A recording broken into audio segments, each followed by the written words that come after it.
Every time I see India-Pakistan trending, I say a prayer that it is because there is a cricket match. Well, not today. Tensions are flaring between India and Pakistan, with a real risk that a new war may start, which could put the level of damage between Russia and Ukraine to shame. Today, though, we are going to forget about spin versus pace, and instead ask uranium or plutonium. That is, we are focusing on the nuclear dimension of the crisis, because big booms make for big headlines. And it is striking because, according to much of the conventional wisdom on the subject, nuclear weapons are supposed to deter wars. Well, this video is going to focus on how nukes can cause them. Let's rewind for a moment. The subcontinent has a long nuclear history, with India first testing a bomb in the 1970s, and both parties acquiring a full nuclear arsenal in the 1990s. It's okay, they insisted that they were peaceful. On the grand scheme of things, both programs are small. Each has a little under 200 warheads, mere peanuts compared to the United States' 3,700 and Russia's 4,300. But a plutonium core only slightly larger than a cricket ball yielded the equivalent of 21 kilotons of TNT, and killed about 70,000 over Nagasaki at the end of World War II. In contrast, both India and Pakistan have verified weapons of significantly greater yields. Drop a 45 kiloton yield over Mumbai, and 582,000 are dead. Drop a 60 kiloton yield over Karachi, and it is 681,000 dead. Not to worry, though. There is an optimistic interpretation of this. Shouldn't all of those potential losses encourage the parties to avoid war altogether? Well, you could draw a picture to convince yourself that the optimistic take is the right one. And while we could apply the following logic to any sort of dispute, let's stick to the battle at hand, even if the guy at Google Maps probably quit his job after trying to code this gigantic mess. Yeah, I really am tempted to stick to the cricket pitch, but let's just zoom in and try this. If you want to negotiate to avoid a war, think about the expected outcome of the conflict. Then realize that all of the death and destruction would result in major losses for both parties. Convert blood and money to territory, and the space between the orange and the white line reflects India's costs of fighting. Meanwhile, the space between the green and white lines reflects Pakistan's costs. Erase the white line in the center, and you get the magical bargaining range. Dividing disputed territory in any manner between those lines is mutually better than a war to determine the fate of the land. But let's not forget that we are here to talk about nukes. Redrawing the expected outcome line for a moment, the cost lines push away from it. Thus, the costlier that war is, the larger that bargaining range is. In turn, if you think nuclear weapons make war more expensive, the lines fan out, and it seems easier to reach an agreement. This is the basic logic of mutually assured destruction, the idea that two nuclear-armed states would be hard-pressed to fight a war against each other due to the inherent risks involved. So far, so good for India and Pakistan. But there is another way to think about the problem. If I fire a nuclear weapon, then you fire a nuclear weapon, and pretty soon, neither one of us has a country to report back to.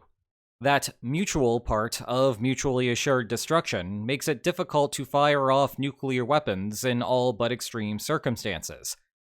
Heck, even the international backlash to unilateral nuclear use is sometimes enough to deter deployment of the bomb. Just ask the Kremlin how things went when Ukraine invaded Kursk. Yes, there was a whole bunch of yelling in Moscow, but little in the way of actual nuclear coercion. That is because all the victim would have to do is appeal to the third umpire known as the United Nations, or alternatively grumpy partners of the perpetrator. That alone can keep the nukes tucked away. Now, that is not to say that nuclear weapons are irrelevant in a potential war between India and Pakistan. For example, suppose that India cut straight through the Pakistani army and found itself on the doorstep of Islamabad. Then suddenly, Pakistan might be willing to incur the risks of nuclear Armageddon. In turn, rather than try something drastic. You declare an end to your innings, satisfied with the score that you have achieved, because that is better than the alternative.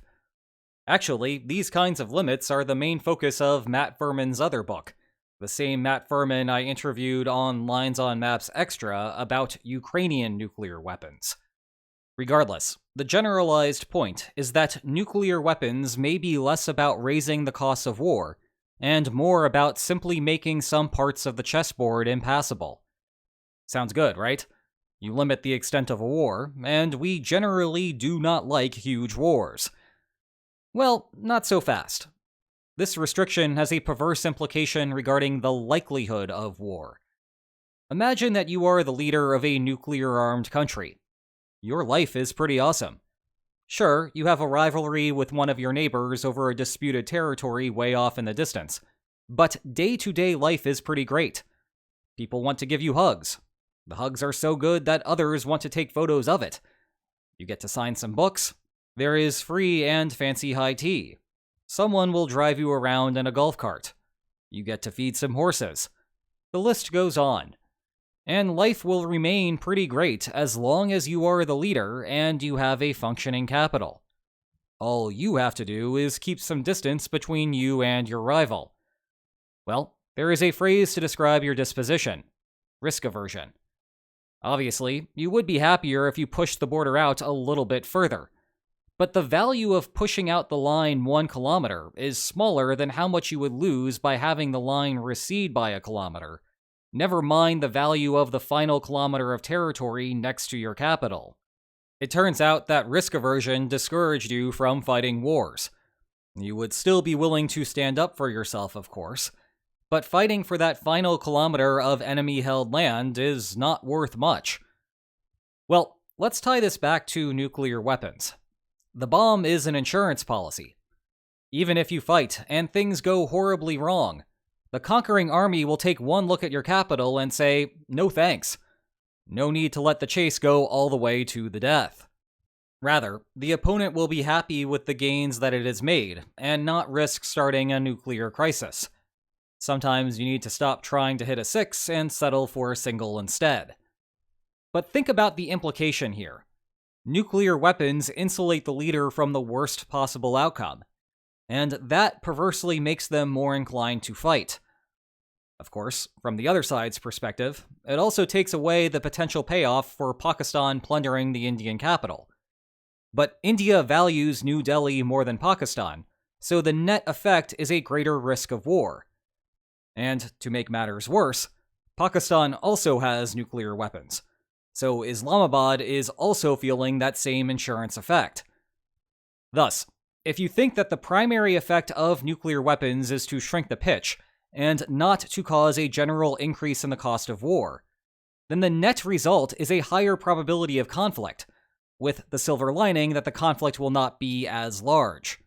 And if you need some more intuition for why it works like this, ask yourself how willing you would be to train in boxing or some other combat sport if you did not have health insurance. It is the same idea here. Indeed, this is a plausible interpretation of what happened in 1999, when India and Pakistan fought the Kargil War, also within the same general region of territory in dispute today. And while you may still want to come out of this video with some optimism, I am not about to put a smile on my face. Anytime two nuclear-armed countries are in active conflict, their nuclear forces will go on alert, and their hands are not always as steady as those of MS Dhoni. You do not want to be in a situation where the other side preemptively destroys your entire arsenal faster than an Imran Khan Yorker, and before you have the opportunity to retaliate. After all, if you light it up during the power play, you never have to worry about taking it to the 20th over.